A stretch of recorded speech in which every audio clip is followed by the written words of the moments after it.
Maybe don't know. This time, next 6 is time to build.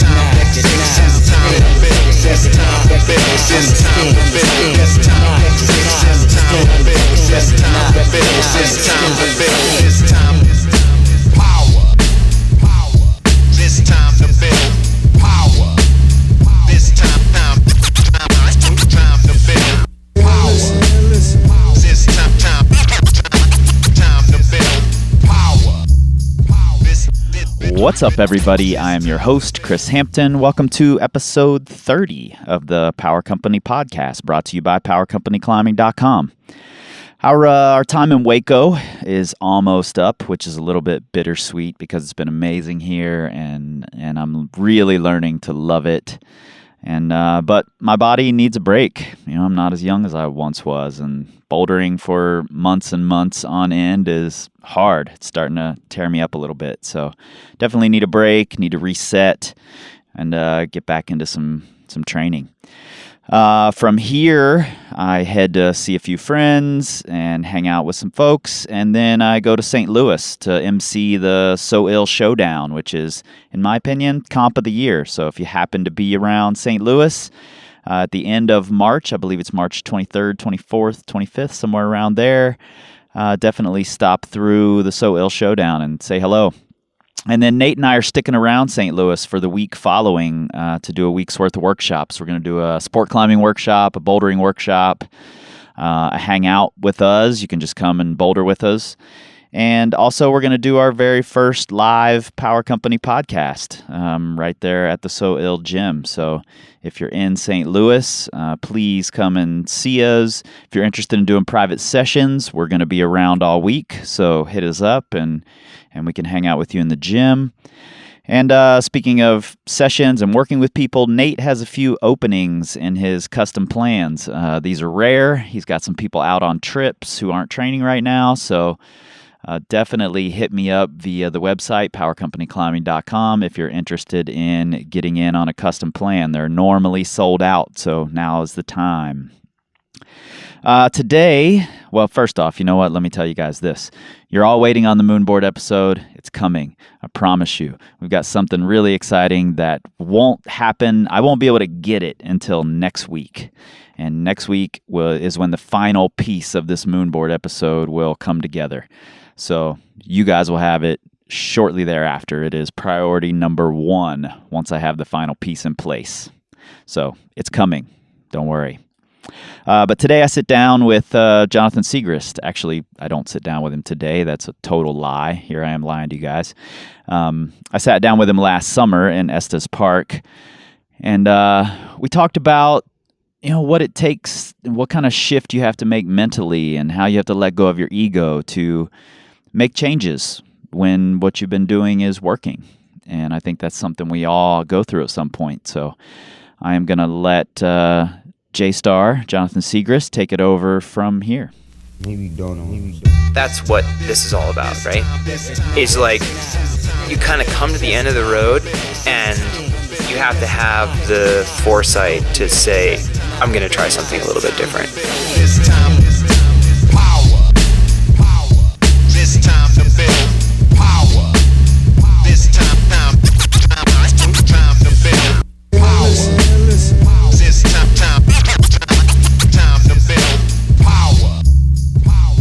So really what I want to talk to you about is, you were climbing at a really high level to begin with, like before you ever really started focusing on structured training or anything like that. And you had kind of, if I understand correctly, and stop me if I'm wrong, but it seems like you had kind of followed the same way of doing things for a lot of years. Yeah, definitely. And that got you to a really high level. You were climbing 14D, just doing what you'd been doing. So what I'm interested in is what causes you, or what allows your ego to be like, okay, we need to change things up. Yeah. What I've done to get here has been working, but I need to change some things instead of just keep doing what's been working. Yeah. Well, I think that's a challenge that a lot of people are going to have to face, because the more I hear people talk about training and I hear people talk about changing their climbing, I think people are just so obsessed with volume.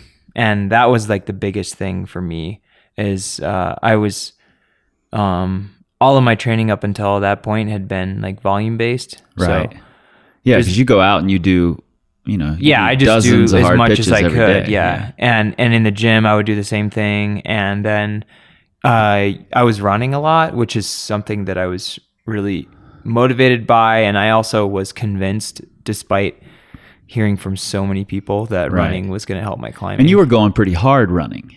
Yeah, for sure. No, especially like the summer I lived in Lander. I'd run in the winds like 3 or 4 times a week, and it'd be like at least 10 miles, sometimes 15. That sounds heinous to me. I mean, yeah. I mean, I honestly, I really miss it a lot, but yeah, I heard enough from enough people that suggested I change the way I kind of approach my climbing and my training. And it was really hard because like you said, I mean, I was coming from a place of like, well, this is working for me, I mean, I've gotten to where I am. At that point, I had kind of plateaued for like probably 3.5 years or something. Okay. I climbed my first 14D in 2010, and that was like a pretty big breakthrough for me in the fall of 2010. And then I probably didn't climb anything harder than that for up until early 2014. So So you were ready for a change. Yeah, I was ready for a change, and also I really wanted to like have another breakthrough in my climbing, and yeah, like I said, I definitely had to make myself vulnerable in the sense that I was like, this works, It's really hard to like let go of these patterns that we create, for sure, and to be like, and to hear someone tell you that kind of everything you're doing is wrong, and it's certainly not everything. Obviously it worked for got you there. Yeah, but I kind of it felt like a risk for sure. And when I first spoke with Mark Anderson,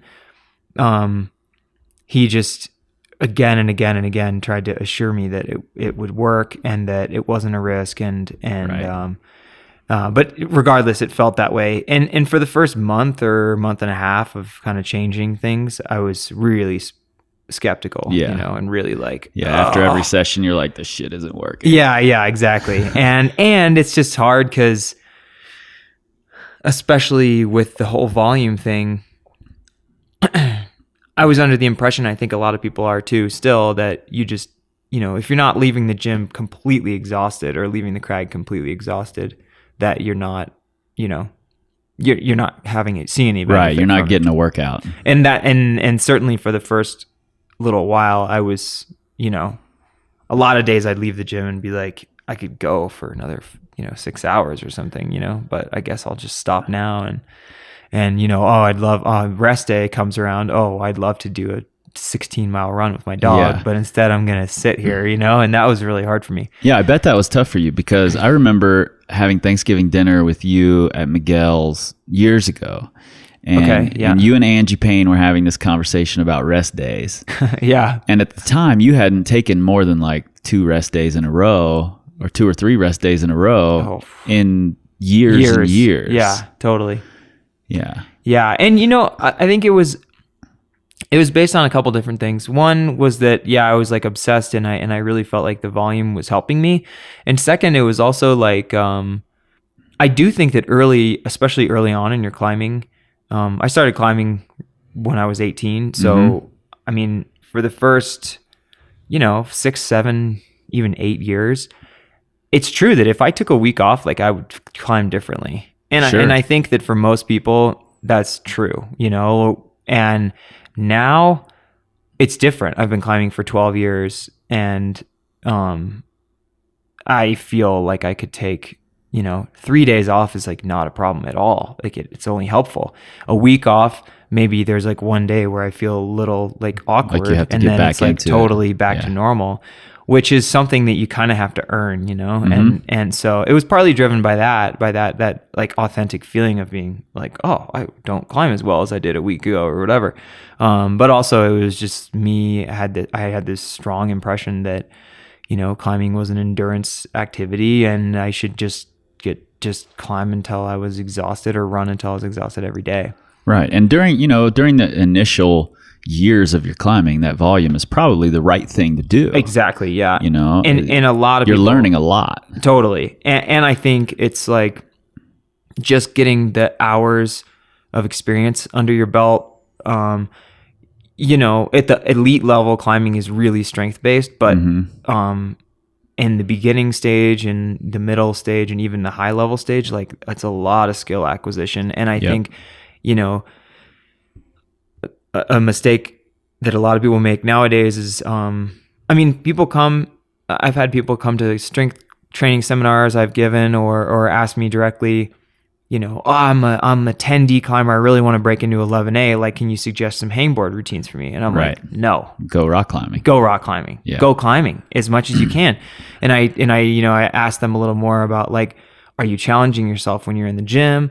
You know, how many days a week are you going climbing? And when I hear, oh, not really, I kind of just play around in the gym and I climb 1 day a week, I'm like, that's the reason why you're not improving. It's not because you need to buy some book or like change your diet or anything.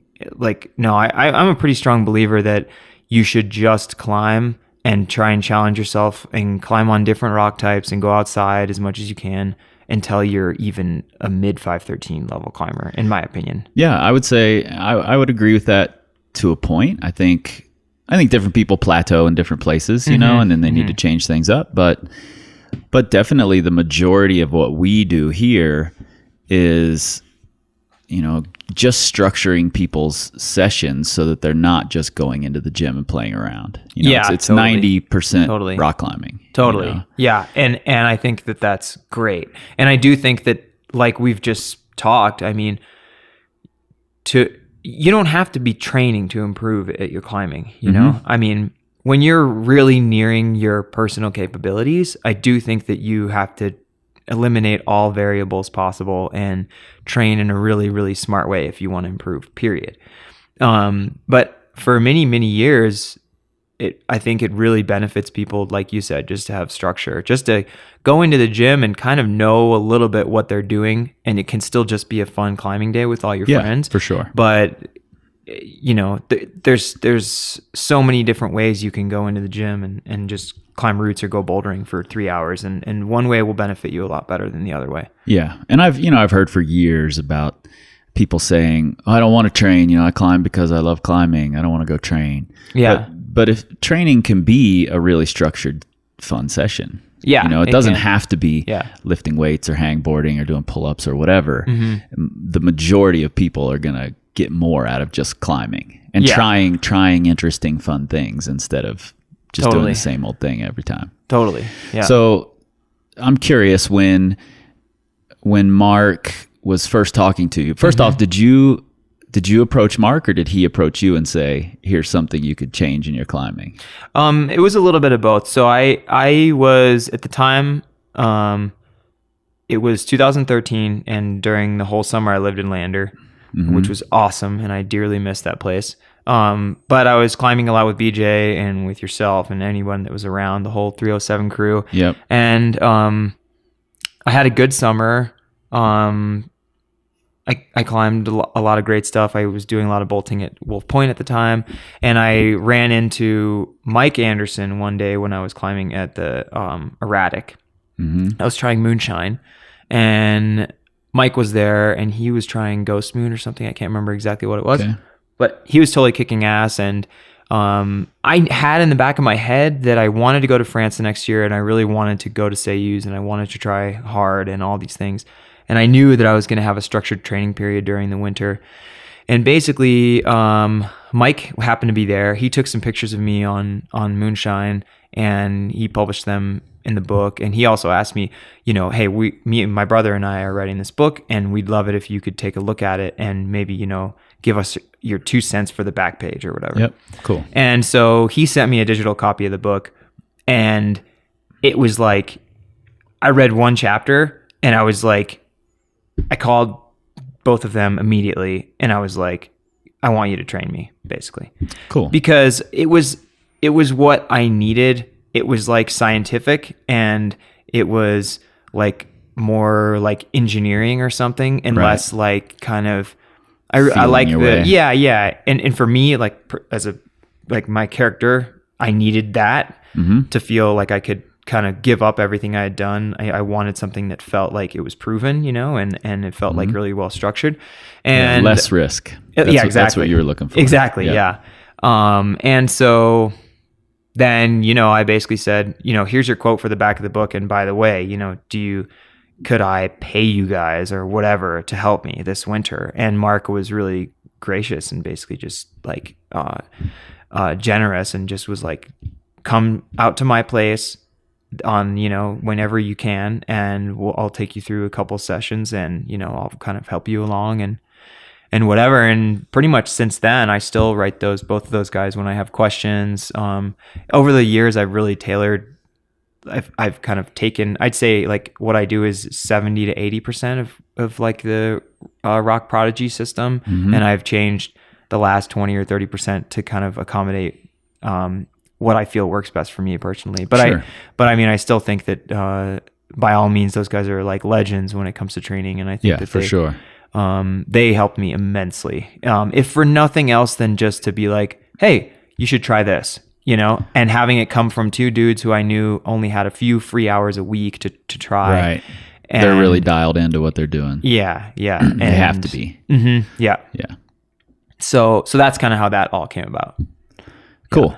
So you didn't have to be convinced necessarily. It was you had already internalized the idea that you needed to do something a little different. Yeah, I knew that I wanted to do something different, and I think I had a few ideas of what I would, because the whole time up until then, I never had a coach. I never had any kind of, I mean, I had taken tidbits from here and there, but I never was on a climbing team. I never competed. I never had any direction from anyone else. It was just like me kind of figuring things out, totally trial and error by myself. And I think basically I had come to terms with the fact that if I wanted to break through and if I wanted to change my climbing, that I needed help. And I didn't know exactly how that would come. Yeah. That was just like the idea floating around in my head, and then kind of that day at the erratic, and then later seeing this text was like, oh, this is clearly it. You know, I'll try this. You know, and I didn't know if that would work or not, but I was like, well, I got to try something. You know. Yeah, for sure. And I know you eventually, I don't know if it happened right away, but you eventually started bouldering more, and you didn't consider yourself a good boulder at that point. And, you know, definitely people can look at it and go, what the hell is he talking about? He doesn't consider himself a good boulder, you know, because you're doing V12s pretty fast right off the bat. But for you, you know, when compared to what you're doing on routes, V12 wasn't what you wanted to be at. Yeah. Yeah. And actually up until, so last summer was the first time I started doing more bouldering, definitely in the gym. And because in the end, kind of what I discovered was that through all the years, I mean, before I started climbing, I was racing mountain bikes. So I had a really strong foundation in like cardiovascular fitness, and I knew how to train volume really well, intervals, all that kind of stuff.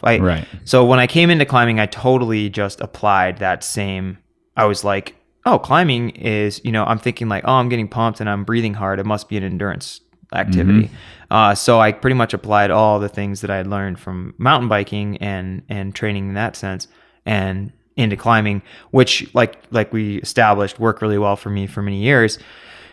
The thing that really changed for me was, and I think having a third party, which is why having a trainer, having a coach is so important, to have someone other than yourself telling you what you're good and what you're bad at. Because it's really easy for me to say, I'm good at this, I'm bad at this, and most of the time I'm wrong. Yeah, we always think we're better at something or think we're worse at something. Totally. Than we actually are. And so that was really beneficial to have Mike and Mark. I mean, they went to the extent of like watching all the videos I had been in. They came and climbed with me and when, you know, watched me during training sessions, and they were like, okay, here's what you suck at, here's what you're good at. And they were like, you know, you're exceptionally good at this and you're pretty bad actually at this, and I knew that already, you know, but it was kind of like, oh man, you know, like hearing it from somebody. But that's what I needed, you know, and basically what we came up with is that my power, which still to this day is really lacking, and you know, my stamina was great, and my strength was generally okay, but it could still be improved. And the net result was like, don't ever train stamina again, basically. You know, I had been doing like tread wall sessions, like going to the gym, doing 25 laps or whatever every day.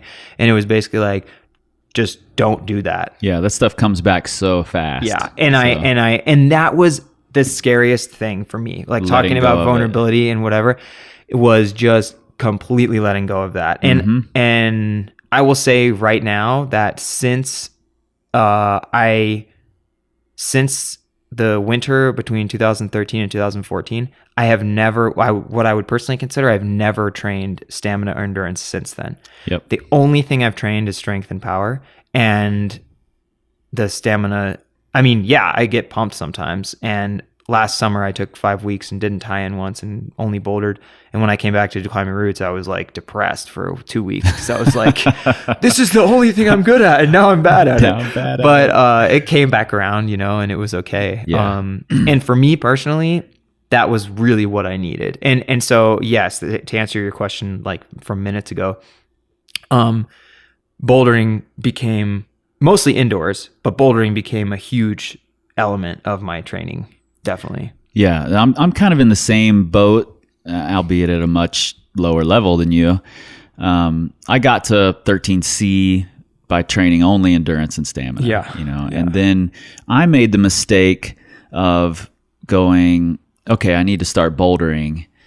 And what I would do is I would go into the gym and do these long boulder problems that resembled routes more than they resembled boulders, you know, and I'm like, I'm not getting any stronger, you know, but it was my own mistake. Yeah. Did you tend toward that at first, or did Mike and Mark, or did you yourself just force the idea of doing short, hard moves, little short sequences? How did you go into bouldering initially? Yeah. I mean, I think what I tended towards less than doing longer boulder problems was, again, doing volume with bouldering. Oh, yeah. So okay. I would go into the gym and do a lot of problems. Like for me, maybe, you know, I would have a circuit of, you know, V8s and 9s or something and do like 10 of them. Right. Which is not at all what I needed. You know, what I needed was to go in and try something at my limit for an hour and then quit. Yeah, you know, which that was another really hard. It's really hard for people to learn in general. Totally. That's a really tough thing to connect with, is failing on a move or two over and over and over, and then just quitting before you've run yourself into the ground. Totally. But I mean, it brings up, in my opinion, one of the golden rules about training is, if it's not like hard and to some degree uncomfortable, it's not going to create any growth. And I think that goes for all things in life in general. I mean, emotional, certainly physical, mental, whatever, you know. And that was me just kind of like, oh yeah, I'm bouldering now, I'm training, but I also kind of like found my comfort zone. You know what I mean? So I think inevitably, I think that the message came full circle for me last summer when I was living in Estes, and I decided, I actually came to climb a route on the Diamond that I was really motivated on, but it ended up being too wet. And so I decided, well, I have a month of time here, a little more, so I guess I'll try this bouldering thing. And it was like the second or third day I'd ever been to Chaos. Right. I didn't tie in or do anything but climb in upper and lower Chaos, and then for a little over a month. And that's when the message came full circle, because I set a goal for myself, and I started trying boulders that were really hard, or hard for me, you know. And then it was like, oh, you know, I kind of learned like, okay, try once, rest 10 minutes, try again. You know, maybe I only try this boulder 6 times, 7 times. Right. And then I hike out. And that was how I started to like finish boulders, as opposed to, and furthermore, I set a goal that was like partially totally numerical. Like I wanted to climb a certain number of a certain grade.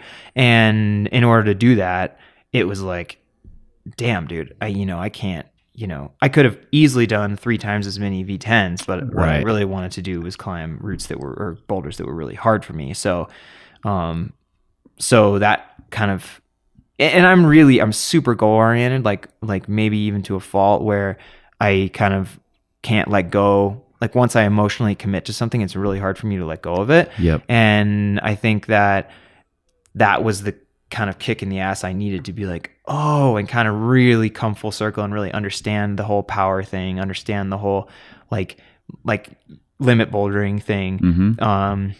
And now, did you watch other boulders, how they structure their sessions up there? Totally. And kind of steal from what they were doing? Totally, yeah. I can remember one day I was bouldering with Nick Duddle, who's an outstanding boulder, and in between tries, he would like lay down. Yeah. Like lay on the ground and do nothing for 6 minutes or whatever. Mm-hmm. And I was like, huh, that's pretty sick. And especially coming from a route climbing background where it's like you're either belaying or climbing all day, basically. Maybe you take a break for 45 minutes to eat lunch, but it's like there's always action. Like if you're not climbing, it's because you're belaying your buddy. Mm-hmm. And then when it's your turn, you're going to muerte or you're hang dogging on the route forever. So there's kind of like, if you want to boulder really well, I mean, yeah, it's you can't take the same attitude towards it. You really have to be like, okay, I'm going to give full effort and then chill. And then give full effort and then chill. And I really learned this really well on the Automator, which was the first V13 I ever did, because I learned after the first day of trying that, like, if I went too like aggressive at the boulder, it's like for people that don't know, it's like probably like V10ish to a really hard move right at the finish, and it's a little bit longer. Maybe like 10 or 15, 10, 12 moves or something like that. Mm-hmm. And yeah, I mean, I learned pretty quickly, like, okay, I can give one really good try. If I rest 10 minutes, I can give another really good try, but I could feel like if I only rested 4 minutes, the try was so much worse. If I only rested 8 minutes, it was, and I kind of just like found that sweet spot. And thankfully, I found it pretty early on in my like quest to do these boulders, and so then I just applied that same mentality to all the other boulders I did, and it worked really well. Yeah, that's really important. I think that people often make the mistake of looking at the grades that everyone else is climbing and not paying attention to the way they structure their day or just the the mindset they take into it.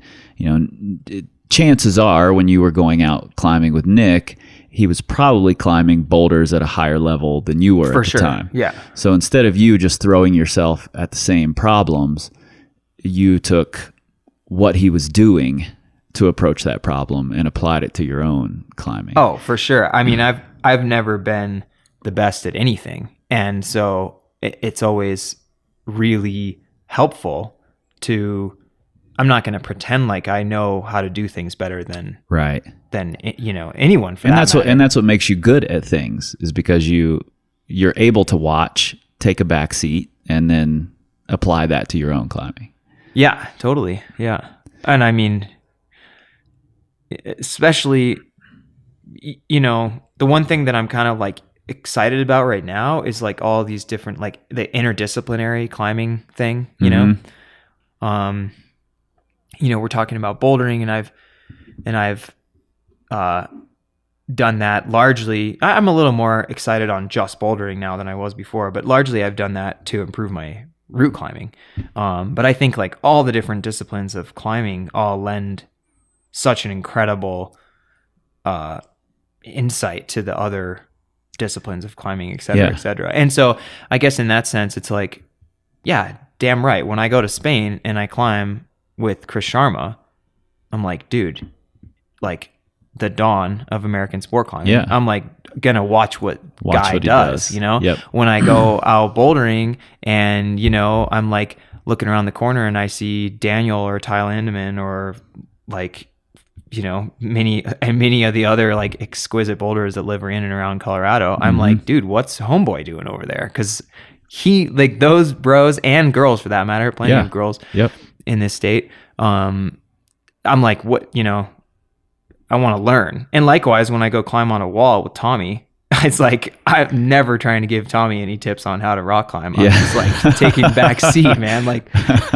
okay, this is how you build an anchor. Okay, here's how you go to the death. Yeah, but in the on the flip side, I'm sure there are times where you're like, he's treating you like a peer as well. Like, what do you think about this beta? Or, what works here? What do you think about this? For sure. Yeah. I mean, a great example is like in 2012, I went with Tommy to Yosemite for 6 weeks to try the Dawn Wall. And that was like, by all means, he was the teacher and I was the student, and I was just like trying hard to keep up, the whole time. And I learned immensely from that, and it was so sick. And then in the spring of 2014, we lived together in Sayus for several weeks, and he ended up climbing 14C, which he hadn't done in like a decade, which was so sick, right? And at the time I was trying biography, and it was awesome to have that same exchange and like a little bit in the other way, and he'd be like, at the end of the day, he'd be like, man, I think it's going to rain on Sunday. Do you think I should try tomorrow, or should I rest 2 days? Or I'm kind of tired. How many tries did you, whatever. And it was like, oh, cool. We can all just like kind of powwow together and all just like grow as climbers. And I think climbing's a selfish sport. I mean, it just really is. You're out there chasing your own goals all the time.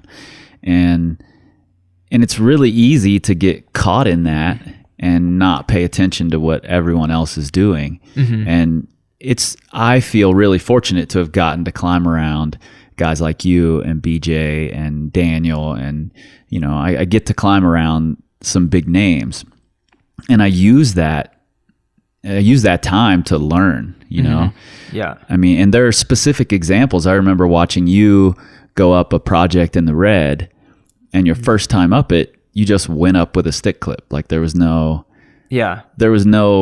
charade of, I'm just going to do all the moves first try. You're like, I'm going to go up, I'm going to identify holds. I'm going to make this easy on myself. Yeah. Do it efficiently. Yeah. And that was a light bulb moment for me. Like, wow, you can, if I'm approaching something really hard, I don't have to just bang my head against it and fall 40 times at the same move. I can just go up, identify what's going on, and then start trying the pieces. And that was huge for me. And I watch it with BJ. I learn a ton from him just about the mindful approach to climbing. And he accepts my beta, which I think is cool. While he was working on this mutation project, he changed some of his beta based on my beta for the individual pieces. Things he had climbed, hundreds of times. He's like, oh, maybe that footwork's better. Let me try it. And I think that's what makes good climbers good, is they're willing to take the back seat and accept learning. It's not, it's a selfish thing to them for sure, but they're able to open up and include other people's thoughts into that. So, and I think that's probably the important part of what you did when you shifted to let Mark and Mike kind of take over and tell me what to do. Yeah. And I think that's pretty cool. Have there been moments where what you were doing didn't work, or you felt, or you got frustrated with what was going on? For the first year, it was just like a straight upward progression, and it was awesome. And I built so much motivation to train, and I mean, I would feel like stronger every week. It was awesome. And which is cool, but kind of sets you up for disappointment the next time. Exactly. And I think the reason why is because they helped me really pinpoint some of my weakness, and I worked hard on those things, and yeah, I mean, it worked really well for me. But for sure, no matter how good a tool is, it can only work for a certain amount of time, and it can only help you improve to a certain extent. And I think I found a great tool by working with them and by following the program for the most part. And then, kind of this spring, and a little bit also last year, I just saw, again, using mostly the same tool. I had adjusted things a little bit, but I just saw it wasn't as beneficial as it was before, which makes total sense. Yeah. And I came to basically a realization, especially this spring, where, I felt as though I'd basically exhausted the capabilities of, at least for the meantime, of this tool. And I wanted to try something different.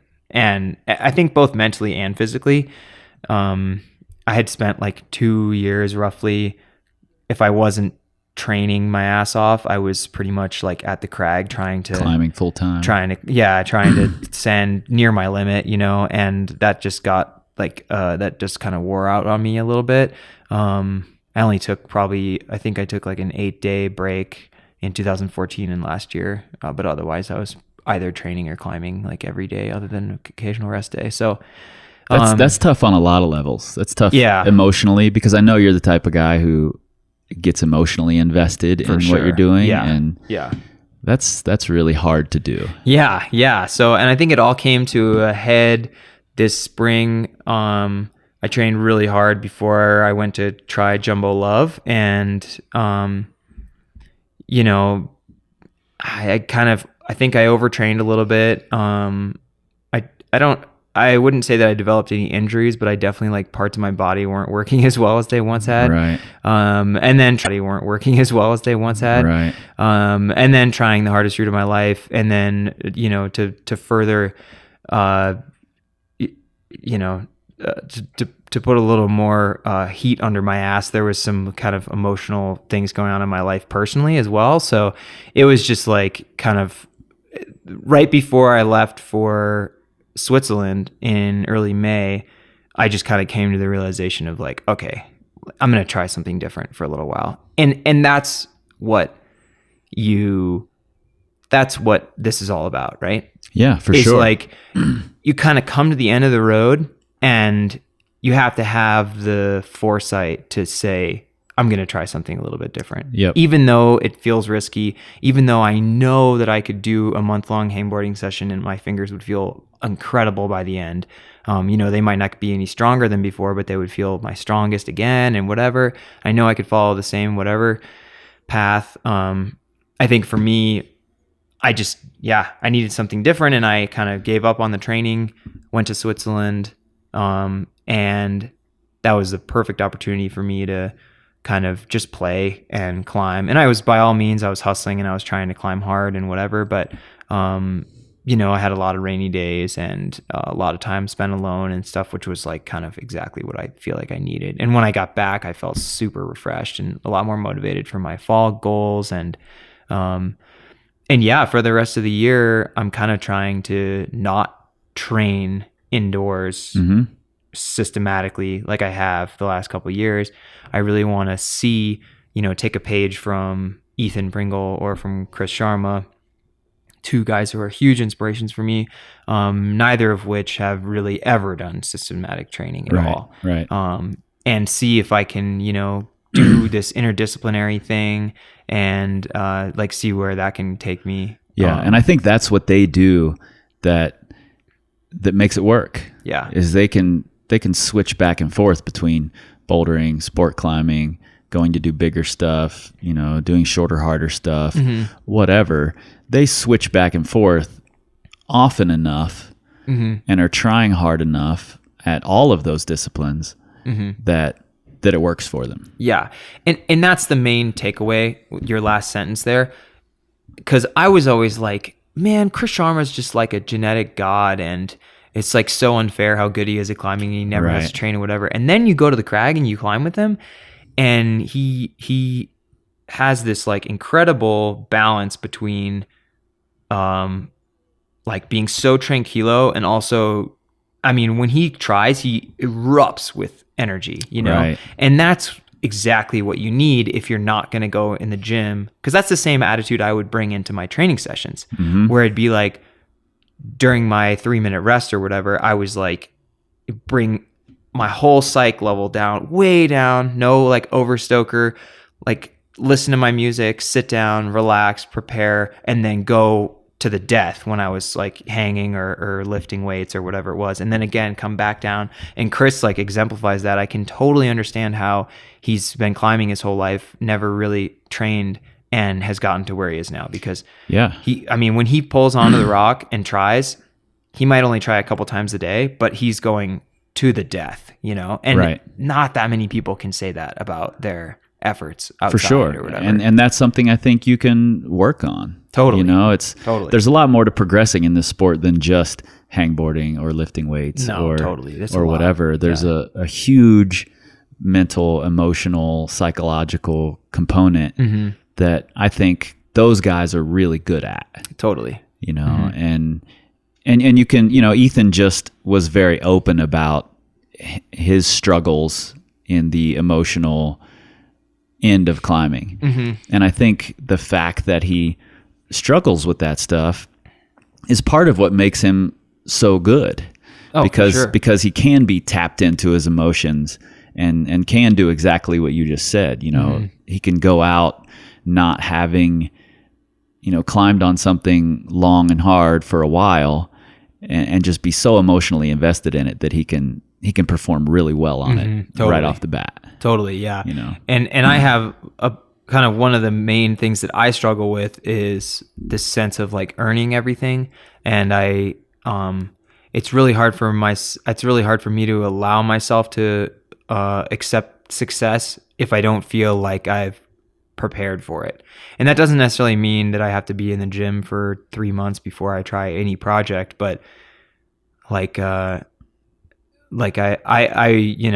if I flew to Spain tomorrow, like randomly someone was like, "Oh, here's a ticket to Spain, go for a month."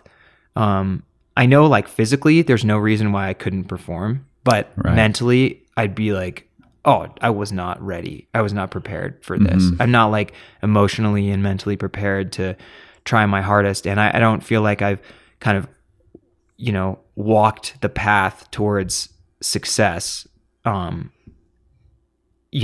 I don't deserve it basically. And it would probably be enough to prevent me from succeeding. And that's like one of the biggest things for me because it's so strongly ingrained in myself. And I think that's, again, like to bring it back to what we were speaking about before, I think that's part of the reason why it was so hard for me to let go of my like tendencies towards volume and towards like all this junk training and like kind of going overboard, because to me it was like, oh dude, I went in the gym so hard the last month, like I'm ready to prepare. And I could like look back in the moment of standing beneath the project, I could look back to the month I had just spent like getting so pumped I wanted to barf in the gym every day and be like, okay, I deserve it, And so that's one of the hardest things like emotionally that I have to like try and overcome. And I think we often mistake what going hard means. Yeah. I think we always equate it with, like you just said, that you have to puke after your session or you feel totally worked. But going hard can just as well be what you were talking about with Nick Duddle, or with Chris Sharma, where he only ties in twice, but he goes a muerte those attempts. And I think it's hard. It is going hard to be able to bring yourself down, rest, and wait for that next attempt. I think that's going just as hard as wrecking yourself. But it's a different kind of hard. It's not as physically hard for as long. It's more mentally, emotionally, psychologically difficult. Totally. So are you bouldering now? You were up in Lower Chaos yesterday. So Well, do you have bouldering goals? I do. Yeah. I really would like to. I saw so much benefit last year after bouldering, just in like being snappy and being powerful. And I think I maintained my finger strength really well. I don't know. I don't think it made my fingers stronger than I would have in a training session, but I think it like kept me near a level that I wanted to be at. So I am really ambitious to do another bouldering cycle here, partly because I think it will improve, chances of me climbing well in the fall, but also I think because I just like it now and it's fun and there's really cool boulders that I want to try. And having that snappy feeling, I mean, that's a good feeling to have. For sure. When you climb and you can explode like that. Totally. It's such a cool feeling. Totally. And that's what I'm principally lacking. And so it just feels cool. I feel like a hero when I'm like, yeah, I can jump. I can like grab that hold fast, it's like fun. But for the meantime, I'm really motivated by this route I'm trying on the Diamond. I've been trying now for a couple weeks. Initially it was mostly trying like as a rope solo and just like kind of logistically and like physically preparing, like acclimatizing and stuff. And now I'm trying on the sharp end. I just have tried once from the ground. And I'll try again tomorrow actually. So that's my main kind of motivation for now. And if I can hopefully get through that, then there's a few more trad routes I want to do and also kind of mixing some bouldering between now and like the middle or the end of September. Yeah, that's really cool. I'm glad you're going that route instead of, constantly pushing against the ceiling of grades. Yeah. I think it's really important, like we just talked about with Chris and Ethan, to step back and like you're calling it an interdisciplinary approach to climbing. I think that's probably the way forward for so many people, starting even at the bottom levels, all the way up to the top levels. Totally. Because you're going to avoid burnout. Totally. When you're doing different moves and grabbing different holds, you're going to avoid injury.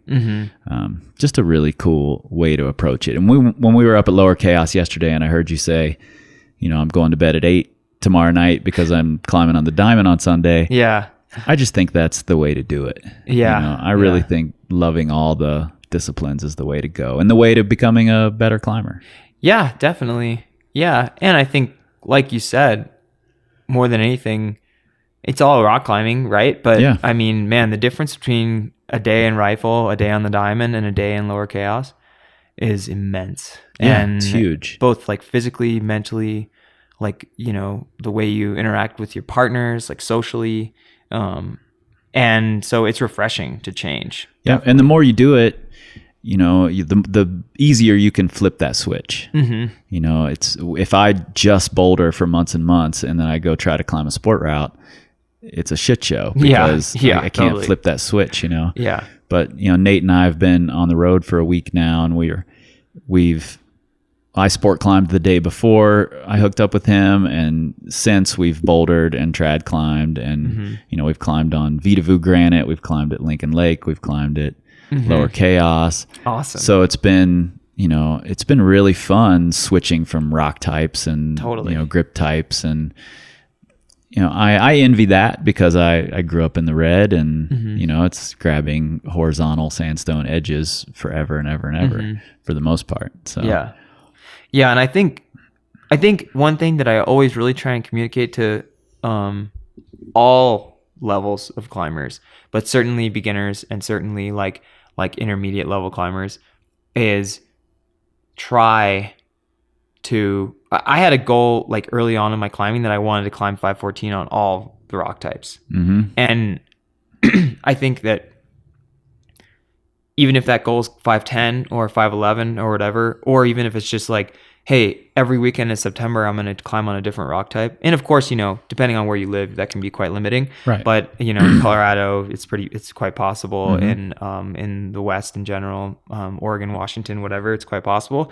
I think that's such an incredible way because the demands of like sandstone versus granite versus, volcanic tuff versus, limestone, they're so different, and the hold types are different. The way it's gonna the way it's gonna stress your fingers and your arms and whatever. And that I always suggest that to people is like an awesome kind of way to improve. I think that if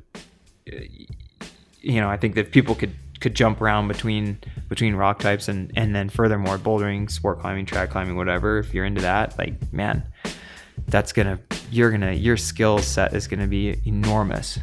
Yeah, and I think that's the big takeaway here is, follow this sort of interdisciplinary approach that you're advocating.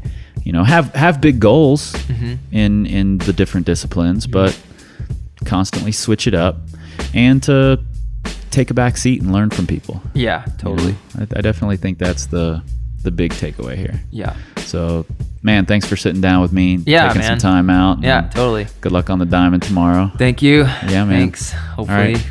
it happens. All right. I'll see you soon, man. Yeah, thanks, man. Take care.